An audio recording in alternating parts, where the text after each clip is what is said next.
Hello दोस्तों, कैसे हैं आप। उम्मीद है आप CSS को एंजॉय कर रहे होंगे और आपको इन रिस्पॉन्सिव डिज़ाइंस की समझ लग रही होगी कि हम लोग अपनी वेबसाइट को किस तरीके से रिस्पॉन्सिव बनाते हैं। तो दोस्तों, आज की इस वीडियो के अंदर हम लोग मोबाइल फर्स्ट डिज़ाइन को अच्छे तरीके से कम्प्लीटली अंडरस्टैंड करेंगे और उसे बनाएंगे। पिछले वीडियो के अंदर हमने इस इमेज को रिस्पॉन्सिव बनाया था और आज की इस वीडियो के अंदर ये जो इधर डिफरेंट प्लान्स नज़र आ रहे हैं, हम इन तीनों को रिस्पॉन्सिव बनाएंगे। तो सबसे पहले अगर हम डॉम के अंदर देखें कि ये हमारे पास सेक्शन आईडी प्लान है और इसके ये 3 डिव्स हैं, डिव नंबर 1, 2 और 3, और इन तीनों को आज हम रिस्पॉन्सिव बनाएंगे और वो भी मोबाइल फर्स्ट डिज़ाइन के ज़रिए।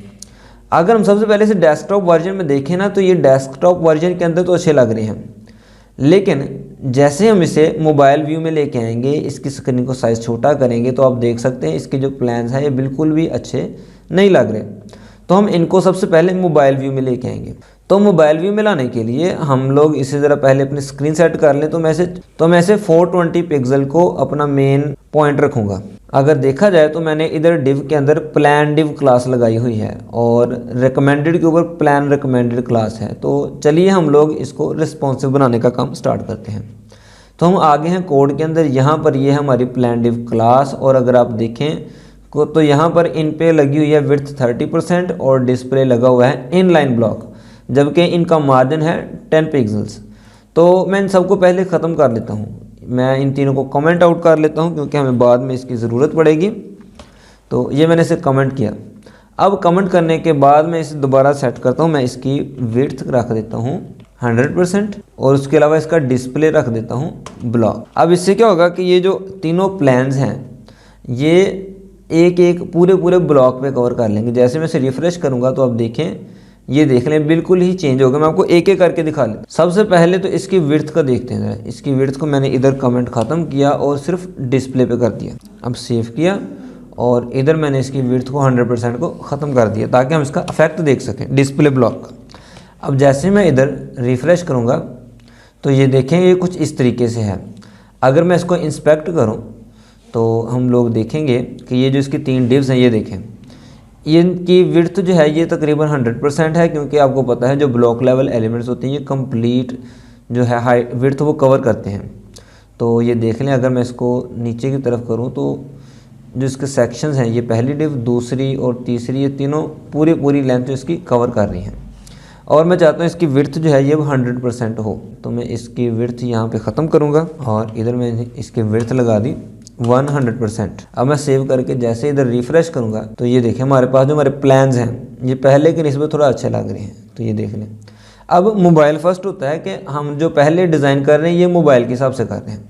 जब मीडिया क्वेरीज पे लगाएंगे तो वो हम लोग डेस्कटॉप वर्जन के लिहाज से लगाएंगे।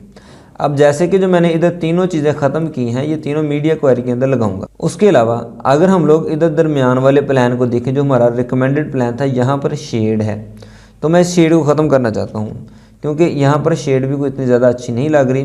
तो ये हमारे पास है प्लान रिकमेंडेड और ये है उसकी शेड। तो मैं इसको कमेंट आउट कर देता हूँ फ़िलहाल के लिए। तो ये मैंने कमेंट किया और सेव करके जब रिफ़्रेश करूँगा तो ये देखें इसके अब शेड भी ये ख़त्म हो गई। तो इस तरीके से हमारे पास ये जो हमारे प्लान्स हैं मोबाइल के लिहाज से अच्छे हो गए। अब हम इन्हें डेस्कटॉप वर्जन पे दोबारा पहले की तरह करना चाहते हैं, क्योंकि जैसे मैं इसे बढ़ाऊँगा ना तो ये देखें ये डेस्कटॉप पे बिल्कुल अच्छे नहीं लगेंगे। ये देखें, ठीक। तो मैं इनको डेस्कटॉप वर्जन पे दोबारा पहले जैसा ही करना चाहता हूँ। मोबाइल पे तो सही लग रहे हैं, ये देखें छोटी जो साइज़ है उनके अंदर ये तकरीबन जितनी हमारी आम तौर पे मोबाइल की स्क्रीन होती हैं तो उन पे ये सही लग रहे हैं। तो डेस्कटॉप पे करने के लिए क्या करेंगे, मैं इधर आखिर पे मीडिया क्वेरी लगाऊंगा, मीडिया, और यहाँ पे मैं मिन विड्थ लगा देता हूँ 420 पिक्सल। जैसे मैं 420 पिक्सल लगाऊंगा और जो कोड हमने उधर कमेंट आउट किया है मैं उसको कॉपी करूँगा और यहाँ पे पेस्ट कर दूँगा ताकि हमारे उस कोड पे कोई असर ना हो। मैं .plan/div और इसके अंदर ब्रैकेट्स के अंदर मैं वो कोड हमारा पेस्ट कर दूँगा। अब यहाँ पे जिसका ये कमेंट है ये मैं इसे ख़त्म कर देता हूँ ताकि जिसके कमेंट से ये ख़त्म हो और ये अपनी वर्किंग में है। तो ये मैंने इसके कमेंट ख़त्म किए। अब देखते हैं दोबारा रिफ़्रेश करने पे क्या असर होता है। अब जैसे मैं इसे रिफ़्रेश करूँगा तो जैसे देखें हम अपनी 420 पिक्सल की हाइट पे आएंगे तो ये देखें दोबारा पहले से जो है ज़्यादा अच्छे तरीके से नज़र आना स्टार्ट हो जाएगा। अभी फ़िलहाल ये ना मोबाइल के लिहाज से सही हुआ है और डेस्कटॉप वर्जन के लिहाज से सही हुआ है। लेकिन आज की वीडियो के लिए बस इतना ही। उम्मीद है आपको मोबाइल फर्स्ट डिज़ाइन की कि हम लोग जो सबसे पहले कोड बनाते हैं वो मोबाइल व्यू के हिसाब से बनाते हैं, उसके अच्छे तरीके से समझ आई होगी। तो आज की वीडियो के लिए इतना ही, बस शुक्रिया, अल्लाह हाफ़िज़।